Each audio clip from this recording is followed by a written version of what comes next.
Hi guys, just a quick warning that this week's episode we talk about some pretty heavy stuff, including imagery surrounding suicide and death.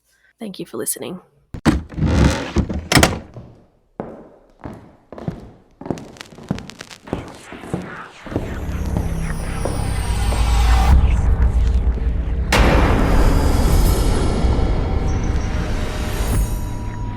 And thanks for listening to Spooky Mountain. I'm Steph. And I'm Jordi, and thank you so much for tuning in to our newest spooky episode.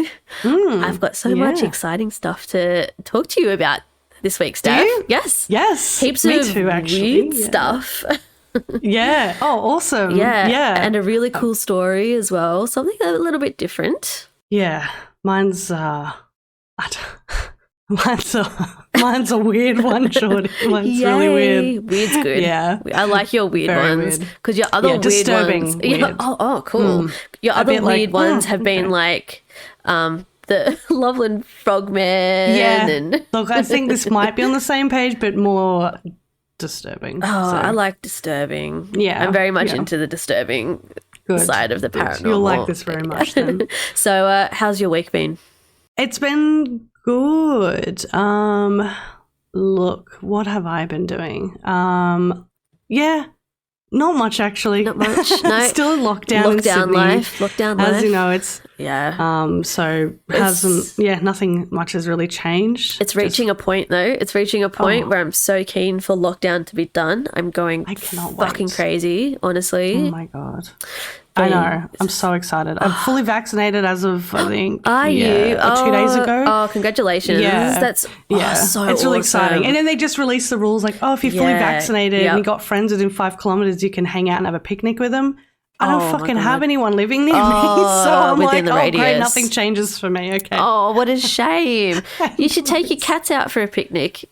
Look, I have thought about it. Yeah. Look, we saw a trolley on the side of the road the other day, with the little baby carriers in it. And I was like, we could just strap Barnaby, who's one of my cats, to the trolley and just go for a walk. Barnaby would love that. I'm sure he would love that. He'd absolutely love it. Yeah. So not much has really been, I don't know. What about you?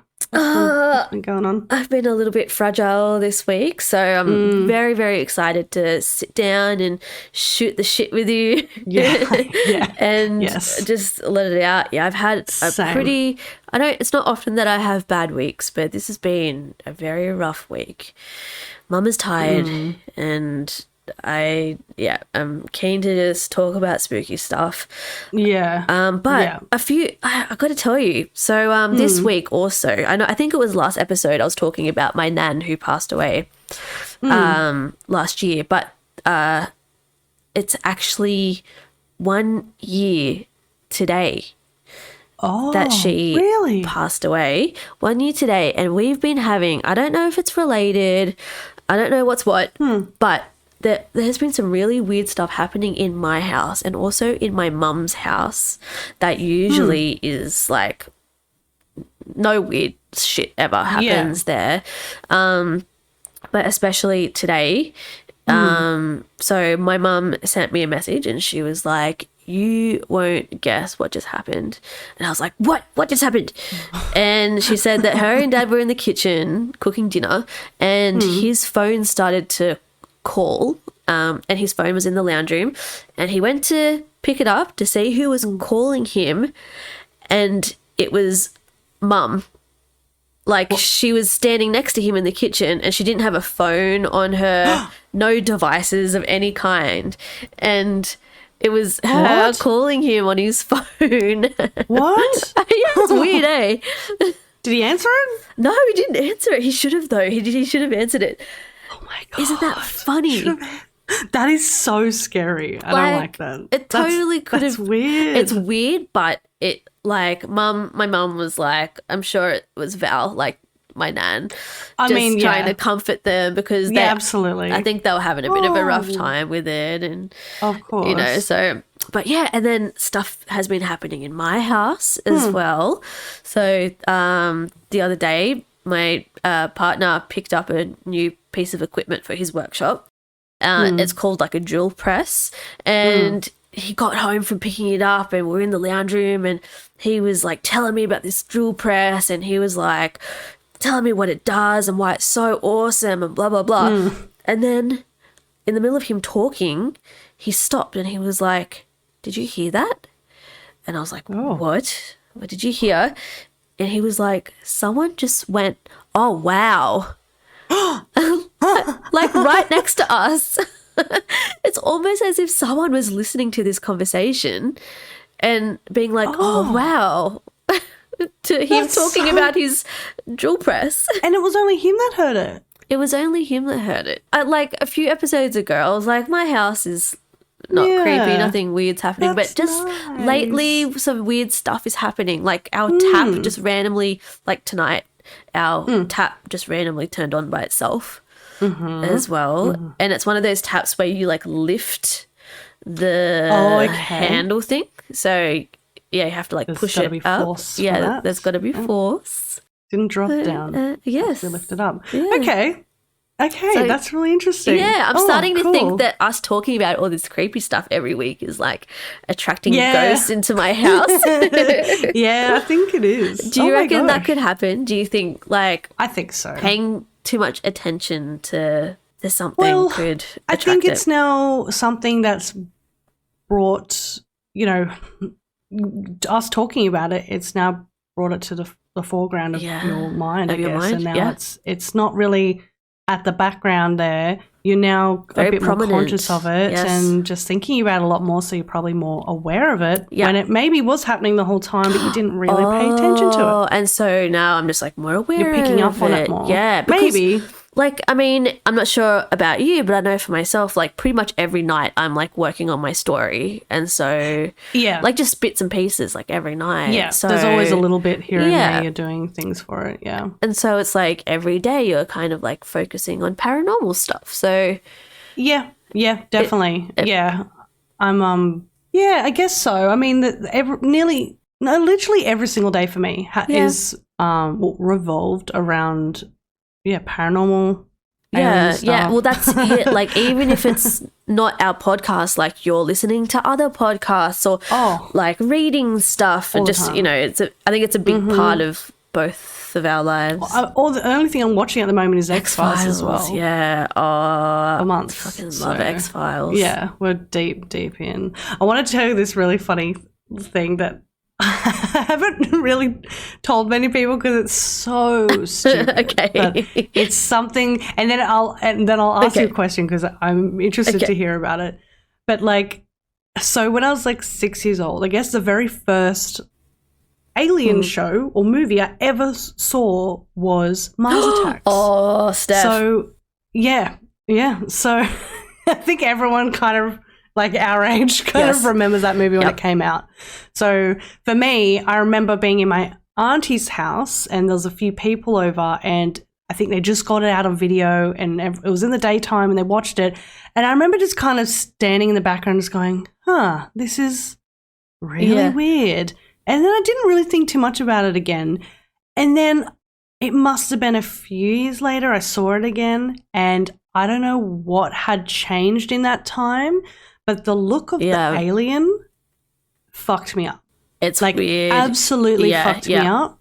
And something about the gaunt face. And like now it's one of my favorite movies. I think it's hilarious. But they are quite creepy though. They're pretty... They are very creepy because I think it's like the very skull face and the really big eyes. And Steph has a thing about gaunt faces. It fucking terrifies me. Even though that when I was drawing heaps, that's what I would love to draw because I think it looks terrifying. But yes. It's really there's scary. Something very awful about a mouth being wide open as well. Like a gaunt face, mouth wide open. High cheekbones, mouth wide open, sunken eyes or really big bulgy eyes. And so this used to just terrify me. And my mum and my sisters knew that Steph is terrified of this alien. So much so, we would go into Kmart back in the day. And I'm not even exaggerating, this was happening until I was 16 years of age.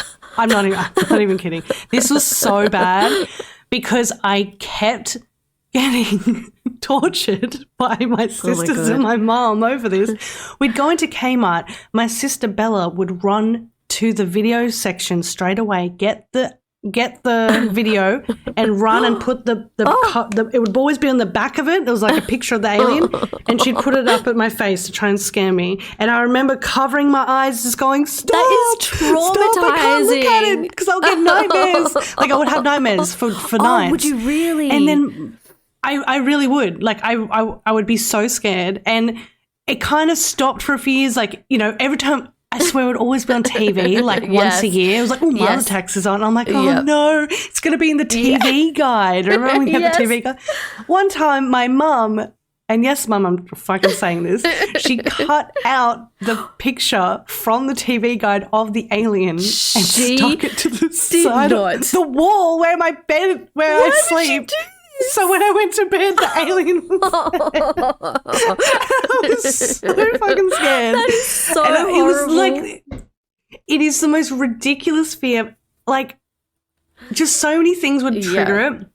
Like, you know, when you go to school and in the library, those like anatomy books. I remember we had this book where you would flick through and it would look through the like, take the skin off the human face, the layers. And there was one that was like just the skull with the eyes. And I was like, I fucking hate this shit, man. This is a Mars Attack alien. Everyone just thought I was so until stupid. You were 16 as well. This was literally until I was 16. I don't know. I remember being 16 and being like, you know what? It's actually fine. It's actually okay. It's actually not that scary. So I think it was up until that point, and I like it just did not stop. But I think it's because I just kept getting like I was so scared of it, and I'd have really bad like nightmares when I was a kid, and like early teenage years. That's probably why it was so scary as well. Like you knew that it was probably going to come back in your dreams as well. Like it wasn't just it's a scary face. Like you were going to see it in your dreams. That's it. It would fuck me up. I actually used to have nightmares about the Mars Attacks alien. Yeah. Did you? So I remember the very first time I saw that movie, it was when I used to do Irish dancing and I used to like travel around the country and like compete. Yeah. Yes. I once came 6th in the country for Irish dancing. Oh my God, no way. I did it for years. Yeah, I used to love it. But I was like in a different state for a competition. It was on in the hotel room and I watched it and then I had to go have a shower and get ready for bed. I was like quite young. And I was so scared in the shower because I thought that there was one of those aliens on the other side of the shower curtain. Oh, no. I don't know if there's a scene in the movie where like there's something like that happens, or maybe it was just like my kid brain like imagining like scenarios. Yeah, I don't know if there was anything in the shower. I mean, and then I had nightmares about those fucking aliens with the eyes and the brains and the. I feel like a lot of people would have had. Because obviously, as an adult at that time, it's like this is such a funny movie, which I think it's absolutely hilarious and it's great as well. But yeah, as a child when it came out, I was like, this is not okay. Very. Did you have anything as a kid, like I guess Mars Attacks? But was there something for you that was just so stupidly like that scared the shit out of you that no one else really got scared of? Was there anything like that? Another movie that was very much this case for me was The Mummy. Every single night I would be awake for hours and hours because I was so scared of like I watched the movie once and then for like weeks and weeks I thought that that there was like in the movie there's these real like these kind of soldier mummies and they're evil and they're really thin and tall. I would think that those mummies would be like standing next to my bed. Oh my and God. when I was a kid, I and this is like how it started, like how I developed this thing. I could never fall asleep unless I had like my fingers in my ears. And even now these days, sometimes I have to cover my ears every time I go to sleep. Yeah. It's obviously just developed into like a comfort thing. But I think that's how that developed was from watching that movie and then being really scared and then blocking my ears because it kind of help me feel more comfortable. It's a weird sensation thing. Like it blocks out I think because I did that as a kid as well, and I still do it. Yeah. I usually have headphones in, and then when I take headphones out, I will cover. I'll literally cover my ear with like a blanket or a pillow or my hand when I go to sleep. And it blocks out a type of scent, and I feel a bit safer. It's more comfortable. So someone a few months ago, and I think that some people who listen to our podcast know about this person, but you might even, anyway, a few months ago, someone I know passed away, like pretty tragically. It was really awful. I don't want to really say details right now because people listening know. Yeah, anyway. And we were never like in a proper relationship, but we dated like for a little bit. And since when he passed away for maybe like a month, I was waking up in the middle of the night just so terrified and feeling like there was someone in the room and feeling like I was about to be like grabbed. I can't even describe the feeling. It was like I felt like I was going to be grabbed. I had to have my fingers in my ears and like a blanket over my head because I just felt, and it's been so long since I felt like this, this kind of terrified feeling while being in bed. Yeah. And one night I woke up and I was so confused. I had no idea where I was because I was standing up and I had to like feel around. But when I was feeling around, I just felt like someone was standing there and someone was going to grab my legs. Like it didn't happen, but I had like slept walked to my bedroom door and I don't know how long I was standing there for. Oh my God. But yeah, and it was just such an overwhelming feeling of someone else being in the room.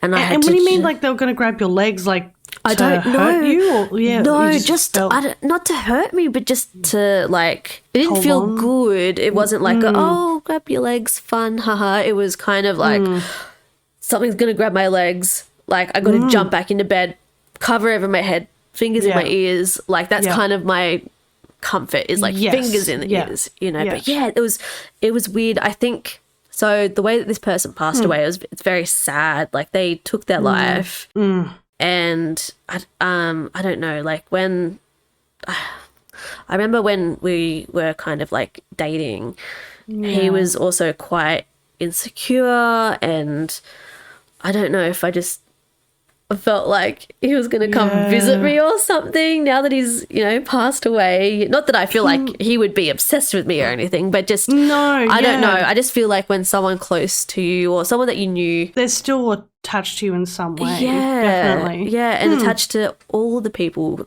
that they connected with in their lives. But it was, I think also just because the way that he passed away was quite tragic. Yes. That brings with it almost like a scary feeling. Yeah, I can see that quite for sure. Traumatizing, That definitely sounds traumatizing. Yeah. Oh, man. But, oh, my God. I don't know.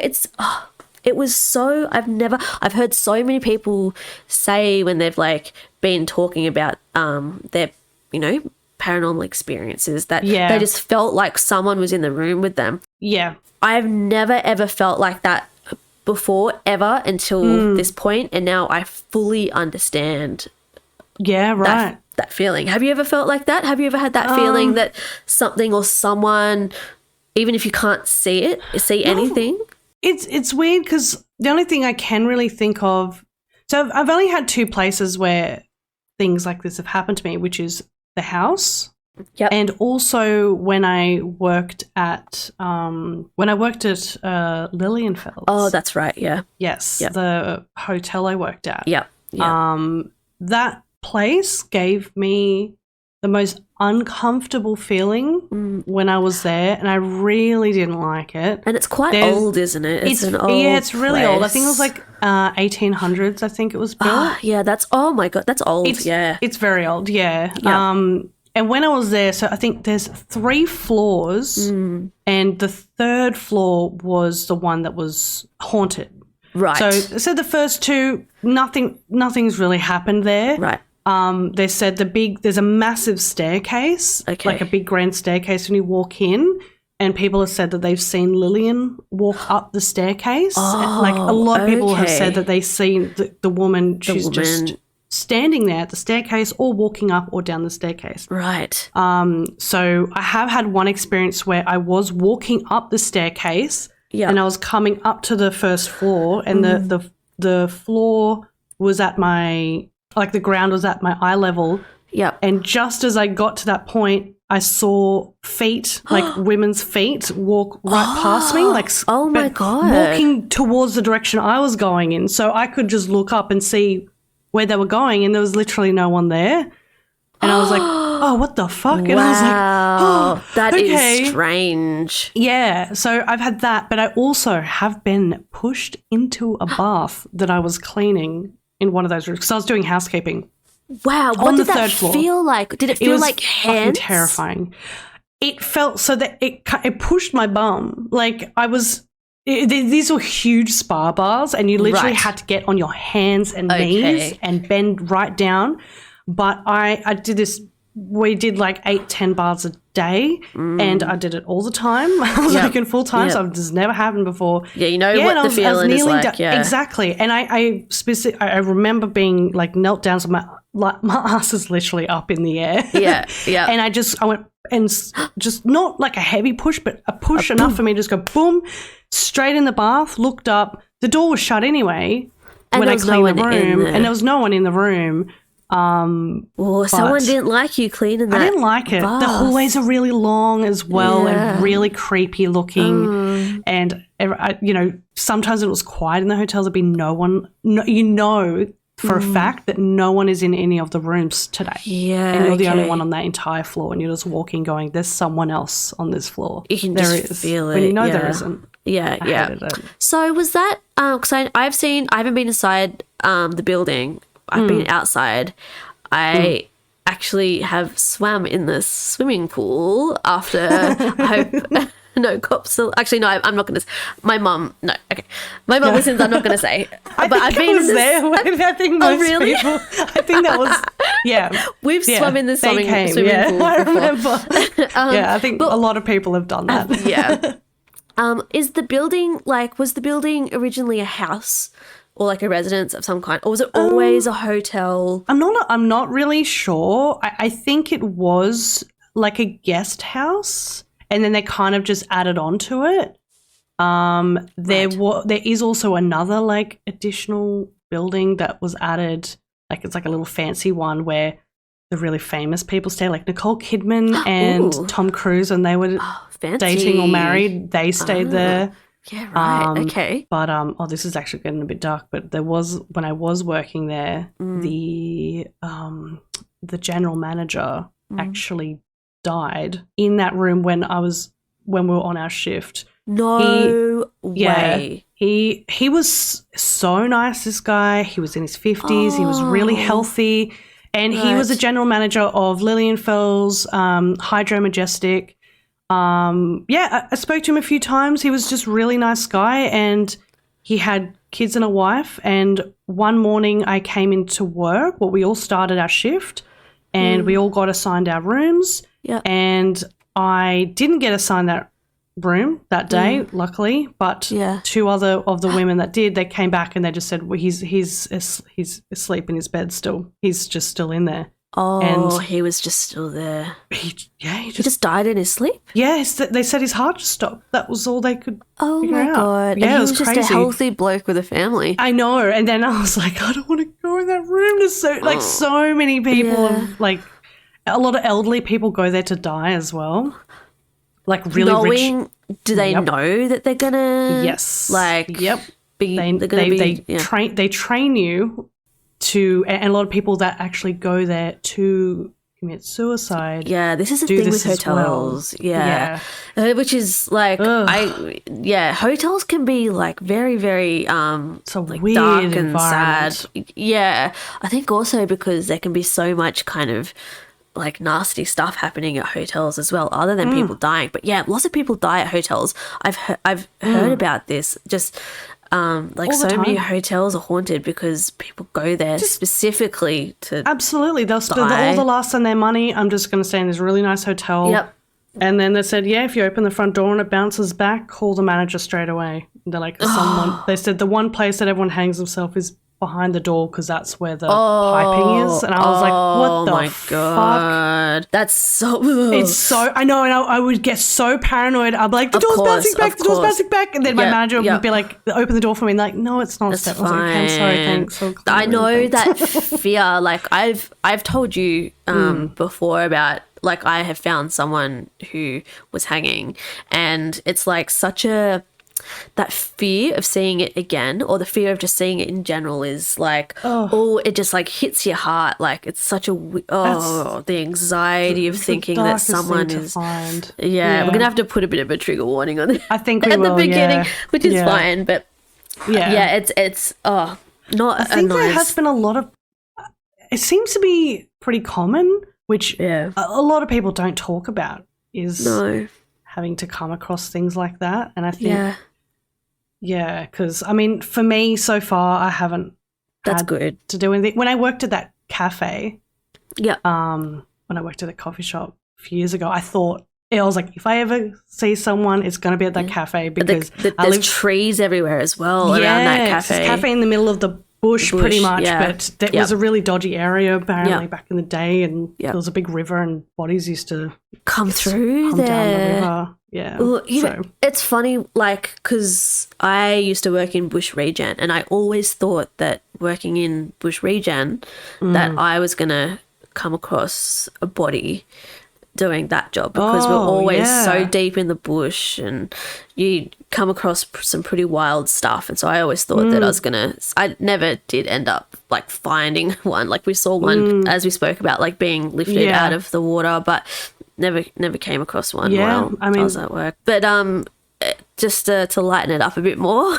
we should probably tell everyone about our socials and what we've got coming for this episode. So we're on Instagram, we're on Facebook, we're on Twitch, Twitter, TikTok, YouTube as well. The Spooky Mountain Podcast is pretty much the handle on everything. And if you're new to the podcast, thank you as well, because I think we've got a few more listeners this week. Yeah, we've got we're not bunch usually of new this listeners. dark. No, we're not. We're usually quite lighthearted. We usually talk about things that have happened to us and paranormal, experiences, and it's usually not this sad. All right, so my story is very weird. Now, at first, Jordi, when you asked me what am I going to do, because we don't know. I tell a story and Jordi tells a story, and we don't know what we're going to tell each other. There's always a surprise, but we always give each other a bit of a hint. And I told Jordi, cryptid. But as I was kind of writing it, I'm like, I don't know if this is a cryptid. It's just, it technically is, because I don't know. It doesn't really exist, but it's just very dark and disturbing story. So my story is about the Melon Heads. Oh, I've never heard of this. So now most American towns, as we all know, they've all got some weird story about a ghost or cryptid or some fucked up crime that kind of associates with them. Yep. But in this case, it's these strange beings. So they're described as small humanoids with bulbous heads that hide in the forests of Michigan, Connecticut, and Ohio. Right. Yes. So these stories, they go back decades, but there doesn't seem to be any exact dates that I can find. They're known to be very reclusive, and when they're seen, they're just super aggressive, and they tend to attack and eat people. That was your cats. Lovely. Yeah. They got scared when I said eat people. So, the Melon Heads are usually the explanation for missing cats and dogs, runaway teens, or hitchhikers. Oh, okay. This is interesting. Yes. Okay. Yes. So they are quite aggressive. They're eat very your cat. They'll eat your dog. And there are different variations of the legend in these areas, as they all come from different origins. So we'll start off with the first one in Michigan. in Michigan, there's a place called the Felt Mansion, which they commonly reside near, apparently. But they've also been seen in the southern forested area of Ottawa County. Why are they near the mansion? It's said there was a mental hospital there in that area where children with hydrocephalus were sent. Oh, no fucking way. I just got chills because I've seen, I don't know if people listening have seen photos of kids that have hydrocephalus, but you're probably going to describe in a bit what it's like, so I won't say. Yeah. So, yeah, like hydrocephalus, it's a real condition. It is. And it's when lots of fluid occurs in the brain and it puts a lot of pressure on the brain. So it can cause a lot of issues, including severe headaches, poor balance, personality changes, and also the amount of pressure on the brain, it can force your eyes to look forced downwards. So your eyeballs are just completely out of direction. It's crazy. Yep. In non-severe cases, you can live a very normal life, as it would hardly affect you mentally. However, of course, your head becomes very enlarged just due to the amount of liquid. So, still physically affects you, but that's kind of what gave me the chills. Is like seeing, like knowing what kids who have like hydrocephalus has, what it can make them look like, and then knowing that this is called the Melon Heads. It's like, is this just like a real thing that people talk about? Oh my God. Ooh, creepy. It's crazy. Oh, I'm excited for your story this week. All right. So now the story is that these children with hydrocephalus, they were put in this particular asylum. They had endured severe physical and emotional abuse. The hospital was forced to close and they had nowhere to go. So they were released into the surrounding forest where they ended up turning feral. Oh, fucking hell. Yeah. There has also been another version where the children actually lived inside the mansion with the doctor that abused them. They ended up devising a plan to escape, and it started off by killing the doctor. But as they had nowhere to hide the body, they cut him up into little pieces and they hid him around the mansion. And then they retreated to a system of underground caves. Oh my God. This is so terrifying. I'm feeling very creepy right now. It's so creepy. So, and local teenagers, of course, broke into the mansion because it's like the thing. The Felt Mansion is like every drunk teenager goes there. Yep. And a lot of them have said that, it's very creepy and everything, but there has been this couple of teenagers that said they broke in and one time they actually saw ghosts of the children murdering the doctor through the light coming from an open door. They could just see the shadows of it happening. Yeah. And this whole story of the encounter in Michigan has actually inspired a movie called The Melon Heads, and it came out in 2011, which I haven't watched. But yeah, I think I'll need to. Yeah, maybe we should do like a watching party for Patreon oh my God, that'd be or so something. That's a really good idea. Yeah. So yes, now we'll move on to the Ohio legend. So this is all based in the suburb Kirtland. According to the local legend, the Melon Heads were actually kidnapped and part of a secret government testing. They had been watched over by this malicious figure named Dr. Crow, or known as Dr. Melonhead. He had been known to do horrible experiments on the children, such as lobotomies, which can fuck you up mentally anyway. So the children ended up developing very large hairless heads and malformed bodies.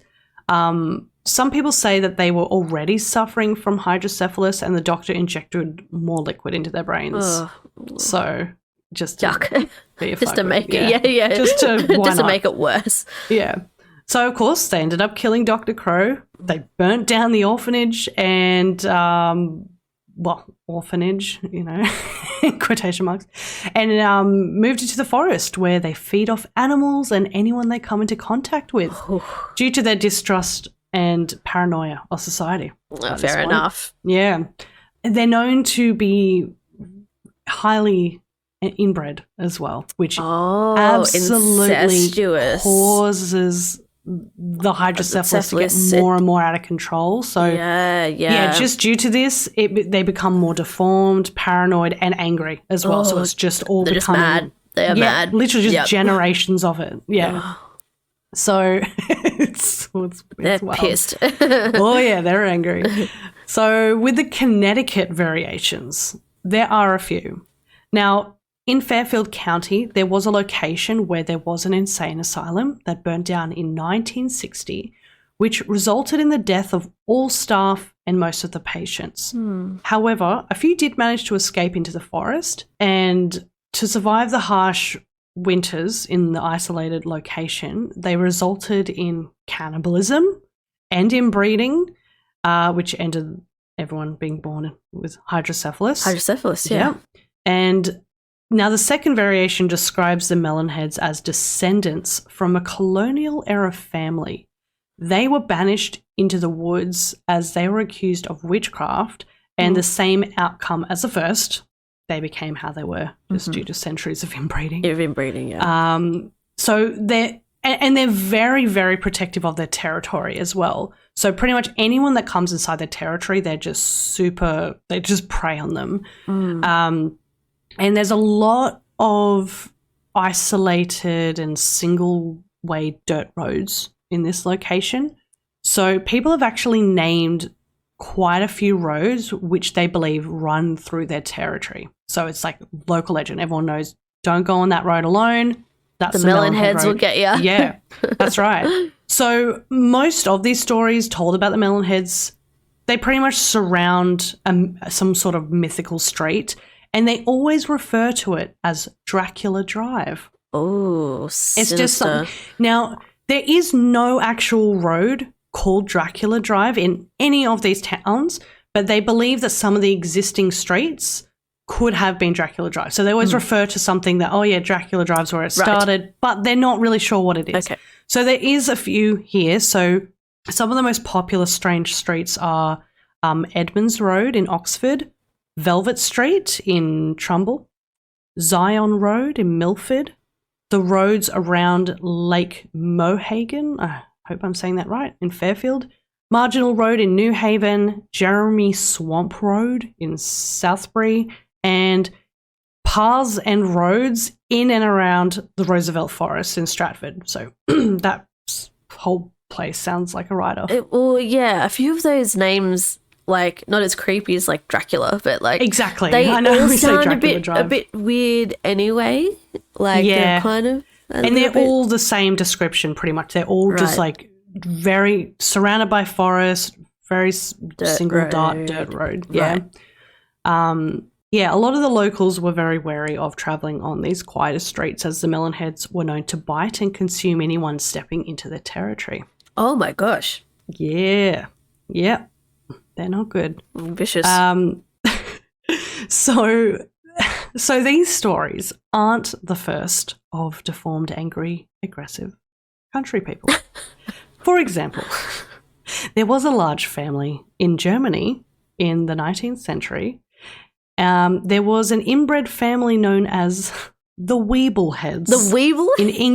The Weebleheads that were in England around 1900. Oh, fucking trust England to name their deformed people the Weebleheads. The Weebleheads. So, oh my gosh. Now here's a little story I found. I just thought it was really funny. So this is like a little encounter. According to legend, back in the 1980s, a group of girls from Notre Dame High School in Fairfield decided to drive around drive around after a Friday night football game. They piled into a blue Granada and ended up on Velvet Street in Trumbull, where they looked for the Melon Heads. The girls parked the car, leaving the headlights on, and ventured into the woods. After they walked a couple hundred feet, they heard the car door slam. Then the engine started, and the car headed toward them. They could see the figures inside, the size of children. They had large heads, rags for clothes, and an orange glow in their eyes. Some say the Melon Heads still drive around in that blue Granada. That is hilarious. I'm just still out imagining there, crazy folks. little like melon heads just zipping around, Just on the loose. chasing in a after car. people. Oh, how did the girls get That made home? me I laugh, wonder that's if they funny. just walked home. I know. I was like, how far out Maybe were the they? melon heads got him, ate him. I mean, that's true. I mean, yeah, that's how the story ends, that one. Now, the Nike missile site, it's got nothing to do with Nike, the shoe. I think it's just called the Nike missile site in Sheldon Monroe area. Now, this place is known to be super haunted with melon heads, and the workers who paved Sawmill City Road claimed that they heard voices and strange figures moving around in the bushes. Now, lucky Connecticut, they don't just get the melon heads. They also have the Danbury frog people from Danbury. Yeah, so they are described as having a large lemon-shaped head with eyeballs on the sides. What? Thin and crusty lips with wide mouths. Oh, yuck. Sunken noses and slit nostrils. Oh, these people are horrible. These things are horrible. It's just, and while having tiny little patches of hair on their head and very thin and gangly bodies. They sound And you worse know than what the I melon thought of? heads. Yeah, absolutely. And you know the image I have in my head when I think of this? What? Lemon Grab from Adventure Time. Oh, Have you seen Adventure? I've never watched Adventure Time. Anyone that, I'm sure everyone's thinking of Lemon Grab who knows him, but it's literally, and I actually think they must have based this cartoon character off this the fucking creature. thing. Yeah. It is fucking disturbing. I'll have to have a So, look. you have to have a look because it's so funny. But that's not all. They also have the faceless people of Monroe, What the fuck? which are, I know. I think this, I'm going to have to do more of these people. So these are a family who live with their caretaker in a rural shack in Monroe. The caretaker is often seen in the front yard chasing away cars. And these people are described as very pale with no eyes, no ears, no noses. Nothing. And a mouth that is just outlined with pale lips. Oh. They have very bony hands that are always grasping things to try and find their way in the world. Oh, that is disturbing. That is Very disturbing. That reminds me, just really quickly, it reminds me of, I can't remember the exact name of this creature, but in Skyrim, the like mole people, like, is it mole people that live my God, underground? the ones that are underground. Yeah, they're creepy as I know. well. Fucking hell. I forget what played they're a lot of called. Skyrim, Yes. I know what you're talking about. Farmer? The Falmer? Oh, the Falmer. The Falmer. Yeah, that's right. Yeah, it reminds me of the yeah. Falmer almost. Oh, they're so gross. like mole yeah. people. Yeah. Yes, I'm glad I remembered it. I was going to get Yeah. really annoyed just then if we finish recording and I'm half asleep going, fuck, Oh, it's the that's what it Falmer. is. All right, so I've got a couple of more just tiny encounters that I found. It's not easy to find encounters for melon heads. So now these are literally just from Reddit and some other weird blog I found. This one is, so I'm from Fairfield County, Connecticut, and I've been hearing these stories from everybody, including my mum, since I was a kid. I've even been to Dracula Drive, as it's only 1 or 2 towns away from me. While Dracula Drive is an incredibly creepy street, and you get that feeling as though you're being watched, I've never had the fortune or misfortune of running into one of them. I have met a small handful of people who claim to have seen them in the woods in different towns and areas. So word of mouth, I guess. The next one, so I haven't encountered it myself, but I heard a story about an entity that called itself the Fruithead Man that came out of the bedroom closet and scared 2 kids. Maybe it's the same thing because it was described as having a watermelon-like head, but like a semicircular slice, not a full watermelon. It's like an off-brand melon head. Like a cheaper version. Sorry. And then the last one I've got here. Oh man, the research for this was wild. I bet. I had an encounter with something similar as a child. I was brought up Pentecostal, so I thought it was a demon. It was a little child-sized humanoid, very thin, with a huge orange basketball-shaped head and pointy shoes. I thought after I was older that it was my imagination until I told my sister I saw a demon in the school on the stairs, and she described it to me the same way that she had seen the same one. So two people had seen the same thing. Yeah. And look, these are people that think maybe they've seen the Melon Heads, but they're like, but it's like some different other weird creature. What the fuck is going on with America? Like something with big heads is lurking around. But, you know, it's weird, like after doing all the research for this, what just kept coming to my mind is that hills have eyes. This is what I've been thinking the whole time. Yeah, absolutely. Hills have eyes. I mean, yeah. I feel like this has inspired Hills Have Eyes. Also, I don't know if you've seen that X-Files episode that got banned about the hillbillies. No. Oh my God. Okay. So this episode actually got removed, and like it's on Disney Plus. Like that's how I watched it. It is on Disney Plus. All of the X-Files is on Disney Plus. Right, even the banned ones. Yeah, the banned one. I think it's like season 2 or 3. It's so fucked up. I've heard about this episode that got banned. Yeah, it's on there. And I mean, I was pretty much just jaw dropped the whole time. Like, there's a reason it was banned. There's a reason why it was banned. And it's funny because when I watched it, I was like, I cannot believe they let this on TV. And then later on I found out, it was actually a banned episode. Like, it's that bad. Right. Oh, so before you even realized Before I even realized, I watched it and me and Dylan were just looking at each other going, fucking hell, that was rough. Like, I'm going to watch it. Crazy, inbred, like highly inbred, super aggressive, dangerous country people. I mean, hillbillies, but just fucked, like, to the max. Imagine being a writer for the X-Files and then writing that episode and being like, that's fine. Yeah. We can do that. It's funny how they have like different writers. Imagine if you got put on, that was the first one you did, and they were like, okay, you're not coming back. They're coming back. Yeah, maybe I feel like doing it and then knowing that it may cause some trouble is it could be a positive. It could gain more attention if there's all this controversy surrounding it.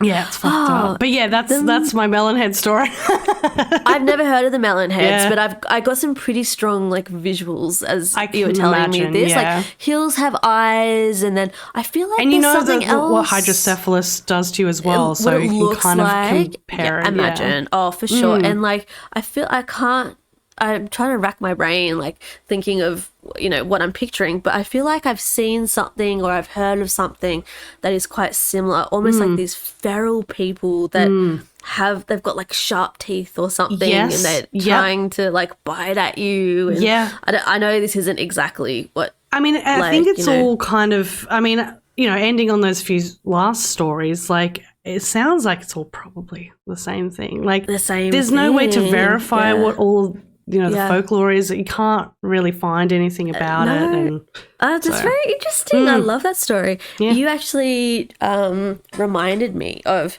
something that happened, I think it was like a fair few years ago now, maybe like 5 years ago. And you may have heard of this. There was a family. Yep, I know what you're going to say. Yep. I was just like, fucking know. Yeah. I don't know too many details about it, but for those listening, there was a family of people found here in a valley in the Blue Mountains. I don't know which valley because there's lots of valleys around here. Yeah, it was on the upper Blue Mountains. I'm not fucking surprised it was upper Blue Mountains, but and it was an inbred family that had been basically just isolated, right, in their home in this valley. And it was like they were living out in the bush, like proper isolation, weren't they? It was so bad. There was like a few generations of people living there, and they they said when they got there that there was literally no running water, there was no electric, nothing. It was like pretty much a shack and just a shack, but the worst thing you can imagine is what was going on there. Have you seen the photos? No. Oh, I haven't seen the photos. I didn't know there were photos. It's fucking bad. Oh, yeah, I'm going to look at these photos. Yeah, there's photos of what. So what happened is, well, what I heard is they sent one of the young boys into the town, into Lura. Into Lura. So there's a fish and chip shop there, and he used to, and he would look, completely dirty, covered in clothes, and he kept coming into town, and people were like, "What is this boy doing here? Are you okay?" Yeah. Like, and he wouldn't say anything because they couldn't speak, talk, anything. They kind of alerted the police, and then they kind of secretly followed him, and that's how they found this family. That's how they found it, and then they kind of prepared this whole raid operation of just going in, and it's like it's so bad. Awful. How did they? I wonder, because you semi grew up in the mountains. I grew up in the mountains. For 12 years I was living there. Yeah, so you grew up in the mountains. Yeah. And so it just makes me think, it's so crazy that, I can't even imagine it happening. They were there the whole time. We were growing up in the mountains. They were there. Yeah. Generations of people, of this family. I want to know how close it was to the houses as well. The amount of times I've just gone bush bashing, just walking through the bush. And yeah, totally. Imagine coming across that, drunk or something, and you're like, oh my God. It's a family of ancestral, people. Yeah. Oh, and it's sad because there were kids there. So it's they didn't have a choice in the matter. It's not like they wanted to, it'd be hard to. This. Yeah, oh my God. It's wild. Yeah, fucking hell. See the photos of that. Yeah, I'll look. Everyone look up Blue Mountains Valley incest family. Yeah. Or something like that. Yeah, that's it. Blue Mountains incest. Oh, no, don't type that in. Maybe something else. Oh, I don't know. Yeah. Type in something else. You'll find it. All right, so I better get cracking onto my story. Have you ever been to Europe? I have been to Paris and Athens. Been to Paris. Oh, okay. Well, my story is set in Europe. Mm-hmm. It's set in Romania. Ooh. So, a couple of weeks ago, you spoke about the triangle of Bridgewater. Mm-hmm. The Bridgewater Triangle. Mm-hmm. And today I'm going to tell you about the Bermuda Triangle of Transylvania. Oh, hell yeah. In Romania, there is a town called Cluj-Napoca. It is the fourth largest town in Romania with a population of around 400,000 people. So quite substantial. It's a large town in their country. Within the borders of the town, there is a forest called the Hoia-Baicu Forest, also known as just the Hoia Forest or the Hoia. Have you ever heard of this before? Never. The Hoia? This is not ringing any bells. Yeah, I'm very excited. Steph, you're going to love it. Okay. I'm so deep into this. Yeah. All right, you're gonna lose your shit over this one.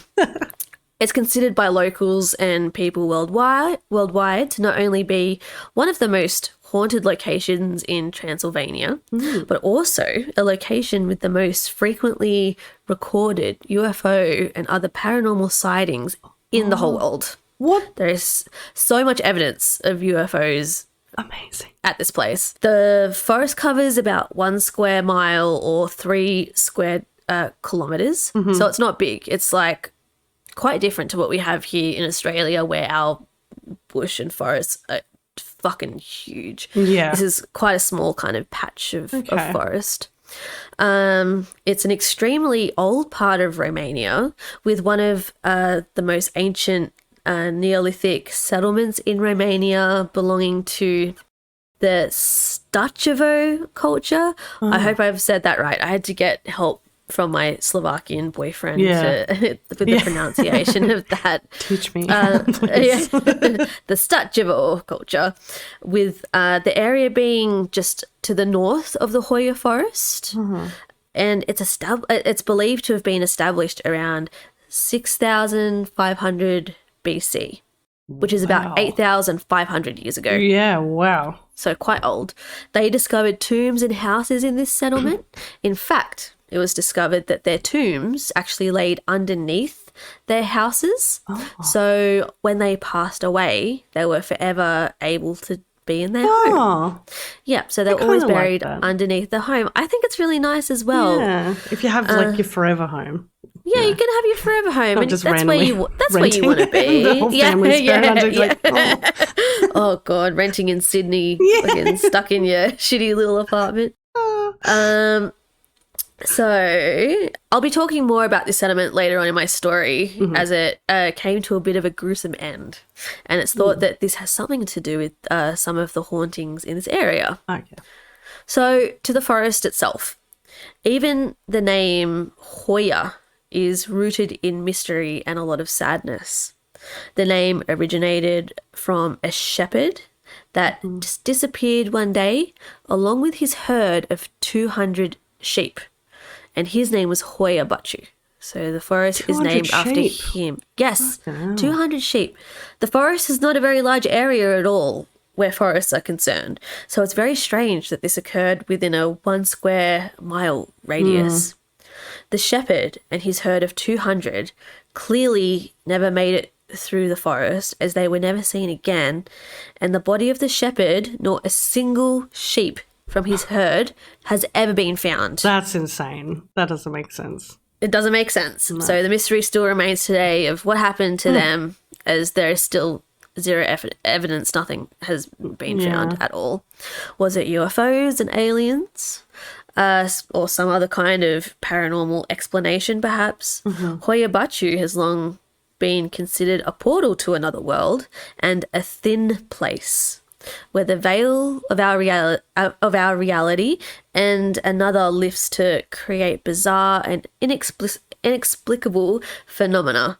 Maybe the shepherd and his sheep just crossed over that barrier.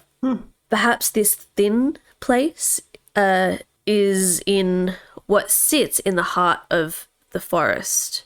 So in the middle of Hoia, there is a barren and bare circle that is known just simply as the clearing. Oh, that's which creepy. Is a bit ominous. Ugh. Yeah, and it's a very, very creepy place. Like, there's lots of phenomena that happens throughout the whole forest, but this clearing is like the center of it all. Yeah, I bet. After much searching, I couldn't get an exact size of the clearing in the forest. But after looking at photos and just knowing the size of Hoia being 1 square mile, I'm guessing that the clearing is about 300 meters across. Yeah, so it's kind of like considering the forest is like 1 square mile. Yeah, that makes And then the clearing is like 300 meters across. The clearing refuses to grow any trees or shrubs or anything. It refuses to grow any kind of vegetation, really, apart from just like plain flat grass and nothing else. So it grows grass, but nothing It grows else. grass and nothing else. And you should see this forest surrounding it is so thick and dense. Yeah. And there's like a bunch of vegetation growing, and this is just grass, and that's it. Like they've tried to grow other shit in this area, but it never takes. Scientists from Germany, France, the United States, and Hungary have been back and forth taking numerous soil tests from the clearing, as well as tests being done on the vegetation that surrounds the clearing to find out why just nothing will grow in there. And they've come up with 0 answers. And they still routinely take samples to this day, and scientists are just stumped. If you look at photos of the clearing, it is a stark contrast to the surrounding forest that's thick and dense with huge trees and shrubbery, old rotting logs and tangles of like green lush vines. So speaking of the surrounding forest, the trees within the Hoia forest have their own strange characteristics. Majority of the vegetation in the forest grows in bizarre formations that aren't seen anywhere else in the world. What? The trunks grow in almost a U or a V shape, They create weird and crooked patterns. They almost look like chairs or seats, like a oh my God, I've seen these pictures. Okay. Yes, this is the forest. Oh my God. And they don't know why. I've seen these images before of the trees. Yes. Yeah. So it kind of grows up and then so you can sit again. on it's like them. a hook or something. Yes, like a seat. So this is the Hoia Forest, and this is just another mystery of the Hoia that science has not been able to explain after many tests and experiments with samples taken from the trees. They don't know why they grow like this. Even immediately outside the Hoia, the vegetation does not grow like this.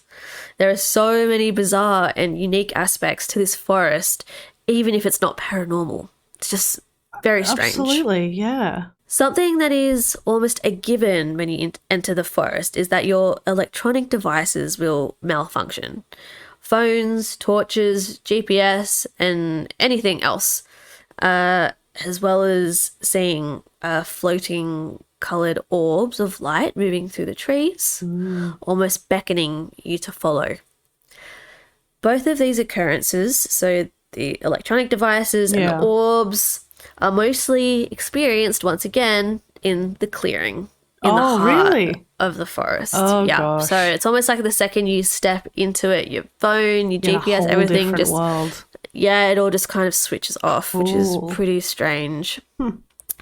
There is evidence almost constantly of satanic and occultist rituals taking place in the clearing. So perhaps this is another aspect of why the forest is so active with phenomena, as well as like much darker phenomena such as growling, people being bitten or pushed down to the ground, and even being grabbed or choked by unseen forces. It seems like the Hoia has the whole range of paranormal activity, like aliens, UFOs, ghosts, balls of light, and so much more. So it's a place where you like, from locals and just everyone, you're warned before you go in there because all this stuff happens. But also it's physically a dangerous place because cults and like Satanists and shit. So I'm not saying that all Satanists are bad, but bad people do go there to do bad stuff. Yeah. And do like the locals have it as like a no-go zone, like just, like the government or the council, whatever they call it?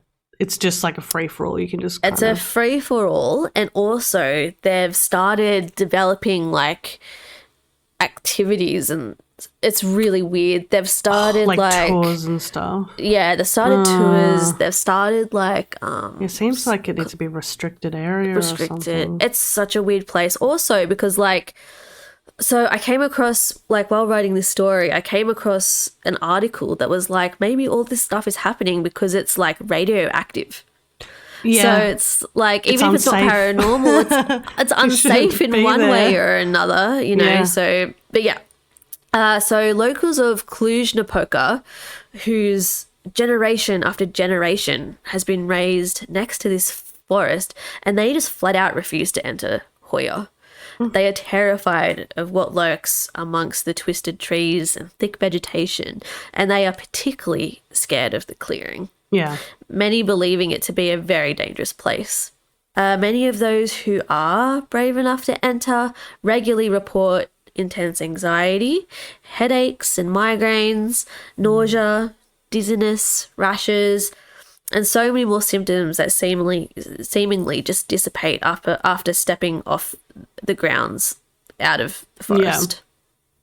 These phenomena are nothing compared to the other and more severe paranormal activity that are being reported within the Hoia Forest, such as the approximately 1,000 people other than the shepherd and his herd who have mysteriously disappeared in Hoia-Baicu without a trace. 1,000? 1,000 people, despite the forest only being 1 square mile big. And none of these bodies have ever been found. So it's like a big thing. It's like people go missing. Is someone snatching them? Is it like a human being taking these people? Yeah. Is it a bear that has a cave? Like, or Is it aliens? Yeah. Is yeah. it people it's got to be one beamed? of them. It's got to be It's one. got to be one of the above. So this seems to be a running theme in Hoia-Baicu. People just mysteriously disappear. Although not everyone disappears forever. Most notably, there was a little girl who went missing in the forest who, after extensive searches by the townspeople, just couldn't be located. It was thought that she was taken by an animal, even another person had snatched her. Then one day, 5 years later, she reappeared with absolutely no recollection of how long she was gone or where she had been. Oh. She had not aged a single day and appeared exactly the same as the day she vanished. She was even dressed in exactly the same clothes. She had no explanation as to what had happened to her or where she had been.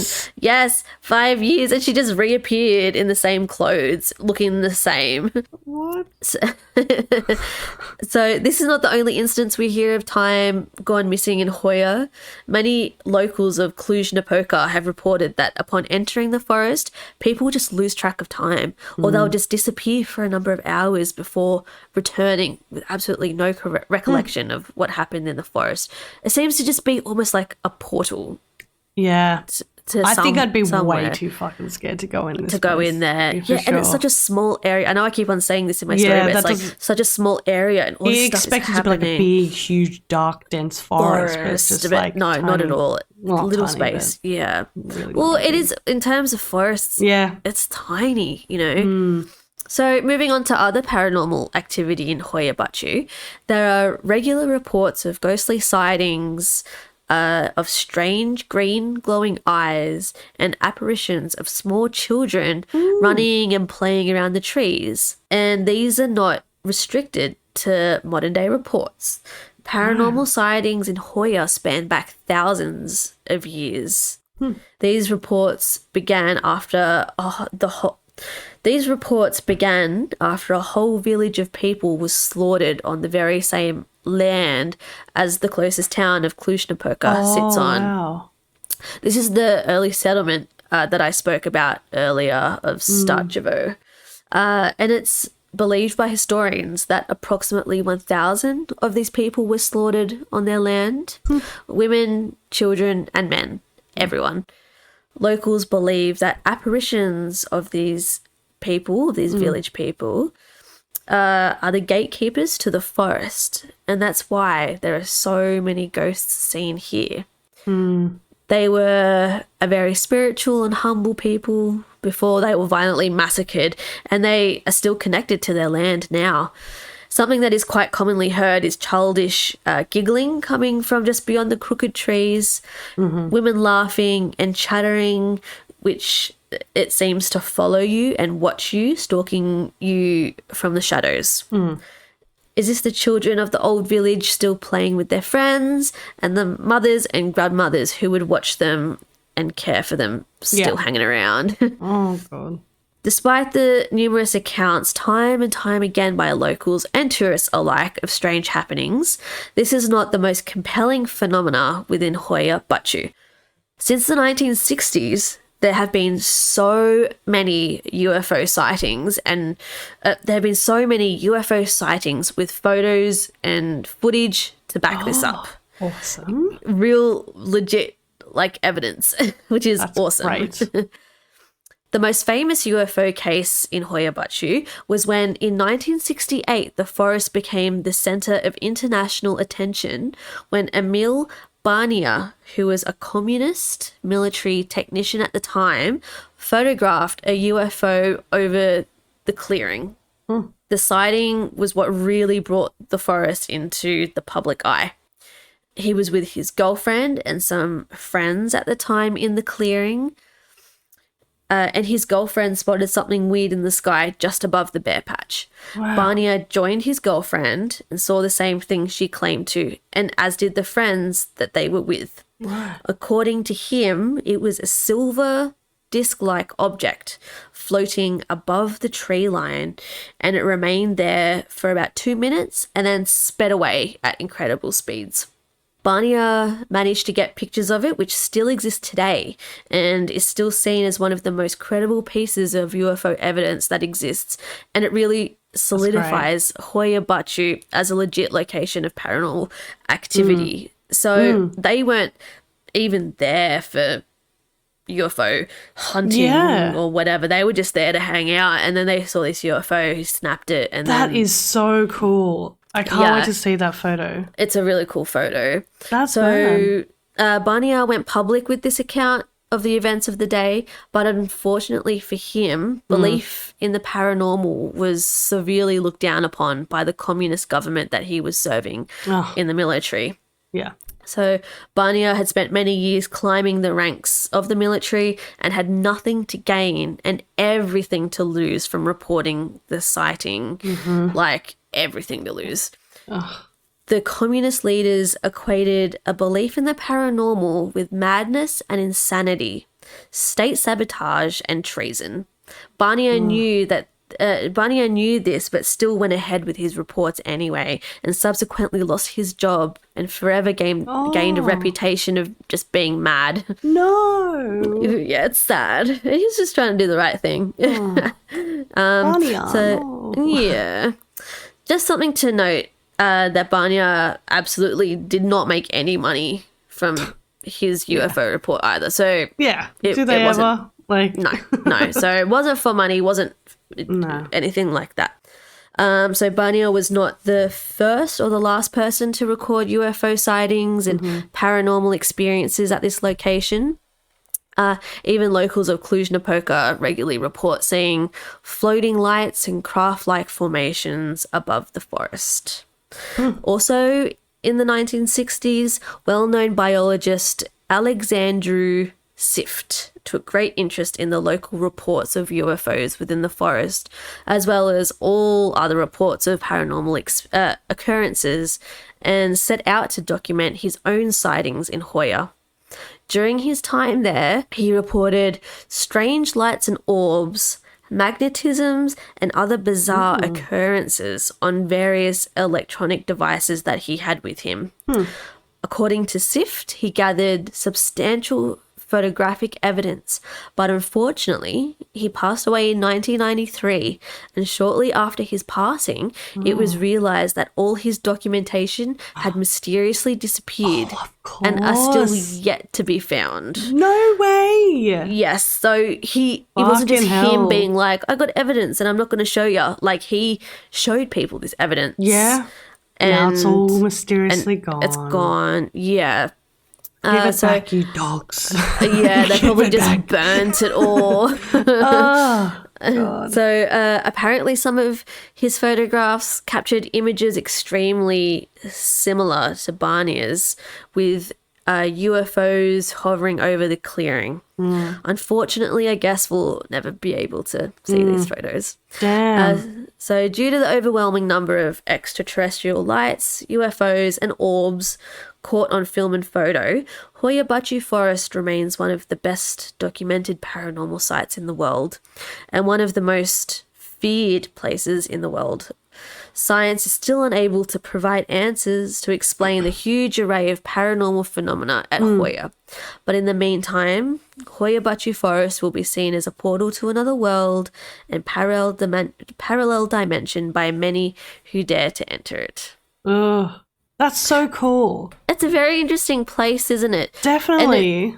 It's like part of Transylvania as well. And so that's like, you know, where Dracula's castle is. I'd love to go to Transylvania. That would be so would I. Oh my God. Looking at photos while researching this story, it's so beautiful and so old. Like, buildings there are so amazing. Old castles and just the most beautiful place. I love it. Oh, that's so cool. I've seen images. When you started talking about how weird the trees were, I was like, oh my God, I know. I've seen these images and I don't even know why I've seen them. But I think they're quite well known because these trees, like people who go to Romania, they go to see these trees. And like just so much weird, like it's kind of what we've said I think it was like last episode or whatever, how with some places they've got everything. All the paranormal is tied together. It covers it all.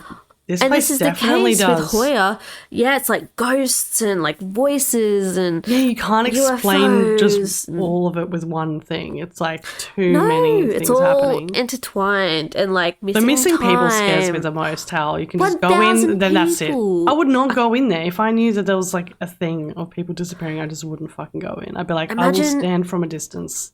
Just think about like where those people are. Where the sheep are. They didn't ask for that. The sheep they didn't want to go in there for this. Oh, those poor sheep. And that's a lot of sheep. That's like so many sheep. It's a lot of people gone missing. I don't know. It's it's very creepy. Love Even it. if it is just like a bear or something. Like that's a fucking crazy bear. It's a hungry bear. Very old hungry crazy bear. Yeah. But that was a lot of fun to read. I've been wanting to do that one for a while because it's just kind of like it encapsulates everything. I love those ones. I love those. I thought you would like that one. I really do. I'm going to be looking up pictures of that. Of the clearing. It's a beautiful place as well. Oh God! All right, what some weird topics we've covered today. Yeah, very fun, if interesting. You like what we're talking about as well, it would really be awesome if you guys, if you do like what we talk about and if you think we're really interesting or really funny or whatever, tell your friends. Share us around if you want to share us on social media or just even if you don't, if you just got a couple of friends that listen to this kind of thing, definitely. I mean, we all know that word of mouth is the best way to spread the podcast, so that would be awesome. Yeah, totally. This is something that helps us, even if you share a post of ours from social media, share our Facebook, share our email address, whatever. A particular episode that you like. Yeah. Oh, also, just really quickly, we've got a special Halloween bonus episode coming up. We do. And we don't want to say like too much of what we're doing, but we are taking listener stories right now. So if you have had an experience with something creepy, paranormal, unexplained, mysterious, whatever, cryptids, UFOs, ghosts, weird noises, whatever, shadow people, you can email us at spookymountainpodcast@gmail.com, or you can just message us on Facebook, on Instagram. Yeah, we'd love to hear from you. Yeah, we're always checking our messages and all of that. So we'll we'd love to hear your stories and share them with everyone. So yeah, definitely reach out to us. But yeah, I hope you guys enjoyed the episode. And it was lots of fun. Yeah, we'll be in your ears. Talk to you next week. All right, bye. Bye.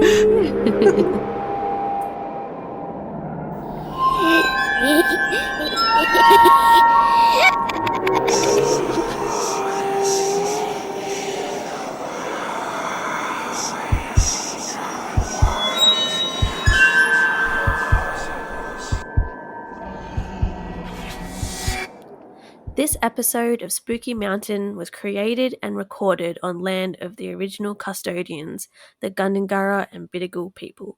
We pay respects to the past, present, and emerging mob.